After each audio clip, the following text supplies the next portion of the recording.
Halo teman-teman, kita ketemu lagi di modul yang ketiga. Dalam modul ini kita akan membahas tentang substitution chipper atau chipper substitusi. Nah, apa itu substitution chipper dan bagaimana substitution chipper ini bekerja? Kita akan bahas di video kali ini. Oke, seperti biasa, untuk memahami tentang substitution chipper ini, kita akan pahami definisinya dulu. Sama dengan shift chipper, substitution chipper merupakan salah satu jenis dari kriptografi klasik, di mana metode enkripsinya itu menukar plain text dengan kunci. Nah, kata kunci dari substitusi ini adalah pertukaran atau menukar. Kalau shift chipper adalah pergeseran, kalau substitusi adalah pertukaran. Kunci dalam substitusi chipper ini bisa berbentuk huruf tunggal atau lebih, bahkan bisa berbentuk kalimat. Kalau di shift chipper kan kuncinya itu adalah pergeserannya, berapa langkah pergeserannya. Tetapi dalam substitusi kuncinya adalah huruf atau kalimat.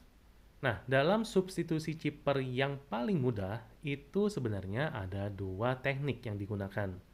Yang pertama menggunakan teknik random alphabet, yang kedua menggunakan teknik ROT atau rotate by.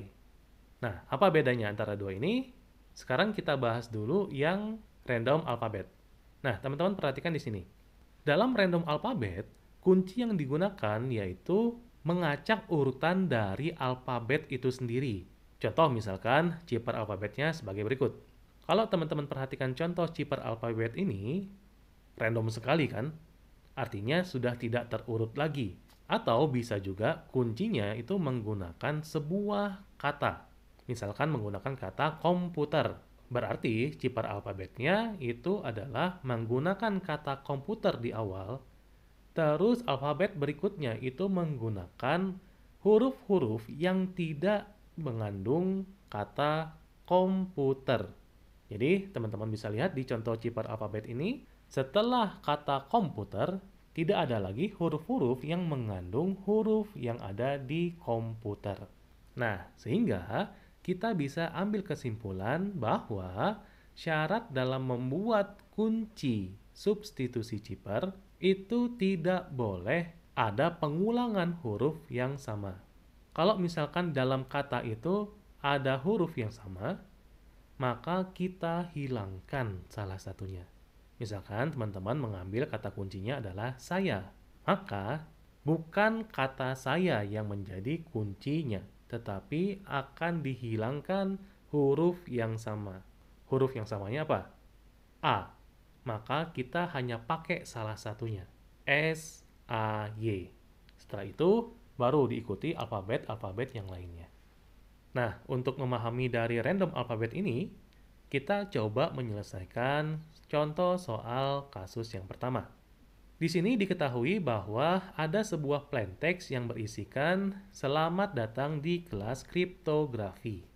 Terus kuncinya itu seperti yang di depan. Nah, coba teman-teman cari jawabannya dengan mempause video ini dulu. Gimana? Sudah dapat jawabannya? Nah, kalau yang belum, sekarang coba kita bahas. Langkahnya hampir sama dengan shift chipper. Cuman yang membedakannya adalah chipper alfabet. Jadi, kita buat dulu urutan dari alfabetnya secara ascending. Kemudian, chipper alfabetnya kita gunakan kunci yang ada di soal yang pertama tadi. Kemudian, kita tukar. Ya, jadi sesuai dengan namanya, substitusi yaitu pertukaran. Jadi kita tukar plain alfabet yang ada di atas dengan chipper alfabet yang ada di bawah. Contoh misalkan huruf S itu kita tukar dengan F. Terus E kita tukar dengan C. L ternyata sama dengan L. A dengan Q dan seterusnya. Sehingga chipper dari "Selamat datang di kelas kriptografi" itu adalah sesuai dengan yang ada di video ini. Nah, gimana teman-teman? Ternyata gampang kan substitusi chipper dengan menggunakan random alphabet ini? Selanjutnya, teknik yang kedua itu disebut dengan ROT atau rotate by. Nah, rotate by ini banyak jenisnya. Ada rotate 5, ada rotate 13, ada rot 18, ada rot 45, dan seterusnya.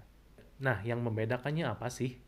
Jadi, kuncinya itu adalah kita merotasikan sesuai dengan jenis rodnya. Kita akan merotasikan setiap urutan alfabet yang ke-13. Teman-teman masih ingat nggak jumlah alfabet itu ada berapa? Ya, ada 26 alfabet. Nah, dari 26 ini kita bagi dua, yaitu 13, 13. Nah, rot 13 inilah yang dimaksudkan dengan merotasikan urutan alfabet yang ke-13. Jadi, alfabet yang ke-14-nya itu diurutkan sesuai dengan alfabet yang pertama.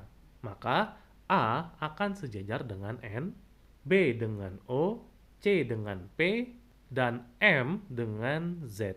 Maka, tidak ada yang lebih dan tidak ada yang kurang, karena atas dan bawah jumlahnya sama-sama 13. Oleh karena itu, rot 13 ini hanya digunakan dengan jumlah alfabet yang 26 saja.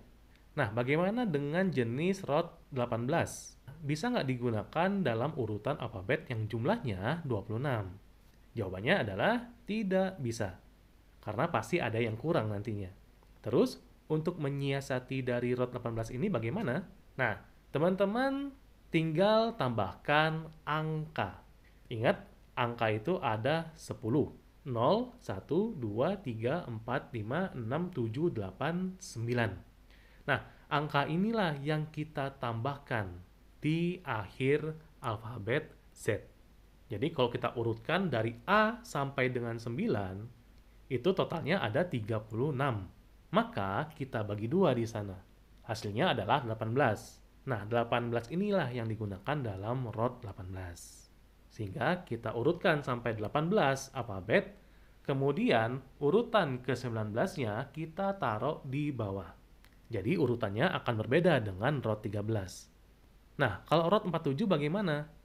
Tinggal kita kombinasikan dengan yang namanya simbol.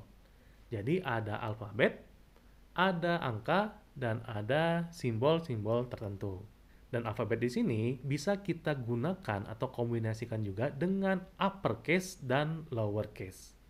Nah, dari sini teman-teman bisa simpulkan, syarat dari rot ini adalah baris atas dan baris bawah itu tidak boleh beda atau harus sama. Jadi kalau ada beda dikit itu pasti akan susah dalam melakukan rotasi. Nah, sekarang kita coba untuk menyelesaikan kasus untuk rot ini. Misalkan, diketahui sebuah plain text itu berisi "Selamat datang di kelas kriptografi". Dan kuncinya itu adalah rot 13. Maka, ciphertextnya apa?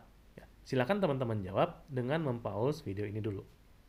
Nah, sekarang langkah pertama, kita urutkan alfabet dari A sampai Z. Kemudian kita bagi dua, terus bagian keduanya kita pindahkan ke bawah yang ada di bagian pertama, sesuai dengan contoh yang tadi. Setelah itu, barulah kita tukar-tukarkan plain alfabet dengan cipher alfabet. Nah, kalau teman-teman sudah menukarkan masing-masing alfabetnya, maka ciphertextnya akan muncul sesuai dengan apa yang ada di video ini. Nah, bagaimana teman-teman? Masih gampang ya ternyata bicara tentang substitusi cipher, tidak jauh beda dengan shift cipher. Nah, silakan teman-teman coba di rumah untuk kasus misalkan pakai rot 18. Atau misalkan menggunakan kuncinya adalah sebuah kata. Nah, silakan teman-teman bereksperimen sendiri. Jika ada yang tidak jelas, silakan tulis di kolom komentar atau kita diskusi di forum. Sampai bertemu lagi di video berikutnya.